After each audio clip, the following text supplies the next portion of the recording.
So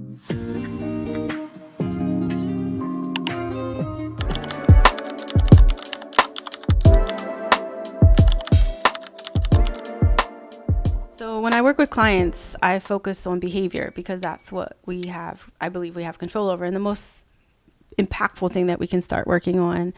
And so if we notice in our behavior that we're having reactions to something or something's triggering us, the reactionary behavior to me is where we start. Like, what is causing such a big reaction in clients? And so the reaction is because of something we're feeling, which really comes from a core emotion. And based on years of psychology research, there used to be 4, but now there's 6 core emotions that we have, that all humans have, that they share. But the feelings that we have, the labels that our brain tells us to call something, is what we call a feeling. And those feelings is what we tell ourselves we're feeling, but everyone has a different vocabulary. Those feelings lead to those 6 common core emotions in every being. And so being able to understand what is triggering us in our behavior that we're reacting to is the data and the behavior that we see, understanding the feeling that we call it. For example, I could feel guilty about something, but am I actually guilty? And so the feeling of guilty that my brain is telling me to feel is based on past experiences. Something to the effect of, well, when you did this before, you were guilty, so therefore you should feel guilty. That's the feeling, but it comes from one of those 6 core emotions that research has told us we all have. And so if we can create that formula to understand what we're feeling in our behavior, that we're reacting to in our behavior, but really knowing what core emotion it comes from and controlling all of that, then we have what everyone calls emotional intelligence. Intelligence to me, and in my practice when I work with clients, is the things that we know, like academic information. We learned that the sky is blue. We learned that, I was born in 19 whatever. Those pieces of information is what we can call intelligence. Understanding those pieces of information, putting those pieces of information together for our brain to work and apply that information, creating complex thinking skills with that information, analysis and information. But the actual emotional intelligence, we all have a different vocabulary about feelings. There are 6 core emotions, but for example, what I experience of what I call happy, you may experience as what you call joy. And so there's a different vocabulary, just like there is, with languages, of feelings, but understanding where that feeling is coming from in the 6 core emotions that research has told us that we have. Understanding that and being able to control your feelings, what you tell yourself you're feeling, and then therefore control your behavior is the emotional intelligence, the intelligence of understanding your emotions and what your emotions can cause, which is feeling labels or reactionary behavior if uncontrolled.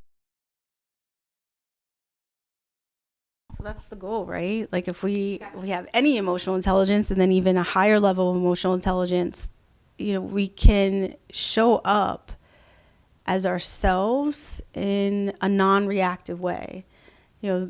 We all know that whenever we're triggered by something or we're reacting to something, our brain, our intelligent side of our brain, is not rational. It's thinking all these things with feelings and emotions mixed in, and we're just not thinking as clearly as we could. We're not behaving as clearly or rational as we could or as calm as we would like. And so when we're not in that reactionary state because we've taken control over our behavior, understanding why we're reacting, it allows us to show up as our best selves, our most calm selves, our most rational selves. And then even when we're feeling triggered in our body, we can understand that we don't have to react to that, and we can really be present in all the moments that we need to be present. Being able to be present, being able to control our behavior, being able to not allow our reactions to trigger how we show up is the highest level of emotional intelligence to me. This is why I do this work. I came to this work later in life, but really trying to figure out why can't people control their behavior? And everything we just talked about is some of the equation of why. And it's really because we don't know what we don't know. We don't know that feelings are labels. We don't know that reactionary behavior that we're showing up as is a trigger of something in us. We think it's everybody else. Another thing I always tell people, when people are like, they made me feel, that can only happen if you agree that what they did is the label of the feeling that you attach it to. For example, they offended me. Who gets to decide if you're offended? So they can try to offend you, right? But if you have control over your reactions, if you understand the emotional data in your reactions, if you understand why you're feeling what you're feeling, you could decide, did that actually offend me? Should that actually offend me? What is the goal? How is it helpful to say you offended me? There's all kinds of what I call data in that. And I say behavior is the data, right? And so if we see every client I start with, let's talk about the things that you're reacting to, and that's the data. And so over time, we'll collect the data of behavior and see the behavioral trends, and then figure out why those behavioral trends, the reactionary behaviors are happening. Once you figure out why those behavioral trends are happening, why those things are triggering you, it could be past traumas, it could be how you're raised, really digging into cognitive behavioral therapy, emotional focus therapy, figuring out why those reactions are your reactions, then you have full reign to control your behavior. But we don't know what we don't know. And so in my own pursuit of figuring out why people don't control their behavior, I went and got a degree in clinical psychology to learn these things. And that's why, I spend time in the clinic room helping people learn these nuggets of information about psychology and our feelings and our emotions, so they can have that power too. I really want clients to be empowered to know these things so they can control their behavior and not react, and then have the emotional intelligence. Everything that triggers us in behavior is based on relationships. The person that you're in the relationship with will cause triggers in your behavior. And if you don't know why, we have to do the work to figure out why. But if you don't know why, then you'll keep reacting to that behavior. And so I think it's the level of intimacy. You're with this person a lot. You're spending a lot of experiences with this person. You're having a lot of conversations with this person. And all of that information can create triggers in you, whether it could remind you of something else. They could say something that you didn't like in an uncle or an aunt, and then you're like, why are you saying that? Those are the triggered reactions that we need to take the data of, right? And so if you understand why when your partner talks about something, or why when your partner does a certain behavior, what that's triggering in you from a past experience or what your brain is telling you, then you can too, as we've talked about, control that behavior, and then have full reign to not let that conversation or that behavior of the other person trigger you. And then you're present, and then you can be in that moment with the person. Once you're able to control your reactions or not react to someone, you can lean into curiosity versus judgment. But you have to see what's being triggered in you first, right? And then once you are able to kind of balance that, then you can be like, why are you doing that behavior, without the judgment, because it's not triggering you.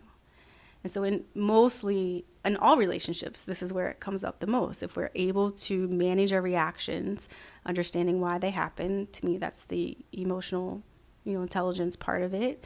Then we can lean into all of these relationships, regardless supervisor, supervisee, parent, child, romantic partner, like you said, with curiosity versus the judgment.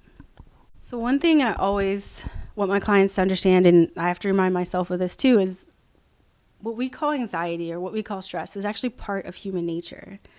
The original flight, or freeze responses that we have was way back when we were hunting for our food. If we were supposed to be afraid, if we were in fear of our life, that emotional trigger in us tells us to run so that we don't get eaten by a bear. And so that is really the core of what we probably call stress or anxiety. We need that. We need that to be humans. But once that emotion comes into feelings, and then those feelings start impacting our day-to-day life, or it's overwhelming and we feel flight, fight, or freeze in daily activities, that's when I think we call it stress or anxiety. And that's real for people. And so if you understand and can notice, there's techniques to notice this, what that feeling is in you when you start to feel it in your body. There's a book called The Body Keeps the Score by Vanderkolk.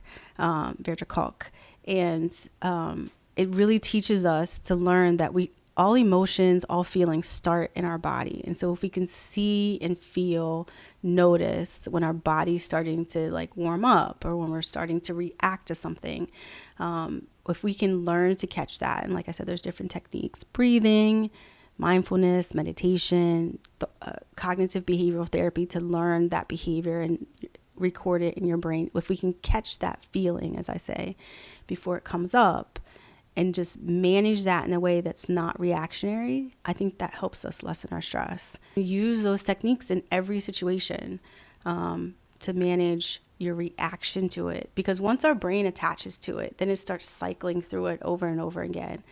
And so if we can catch it before it does that and learn how to unlearn that cycling, all behavior can be learned, therefore all behavior can be unlearned, and then we can learn new behavior.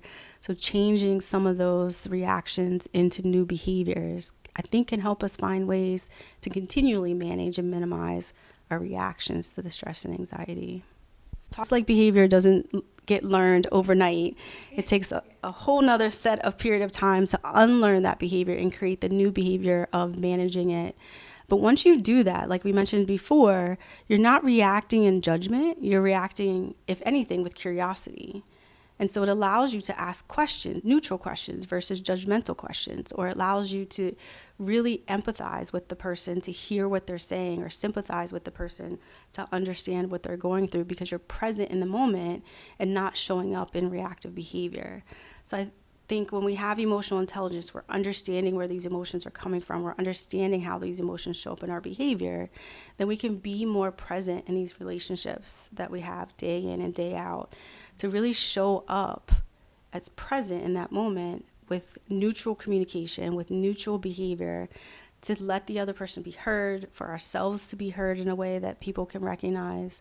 And I think that just helps the relationship be, I don't want to say neutral, because it still has emotions and feelings, but more present and more substantive versus reactionary.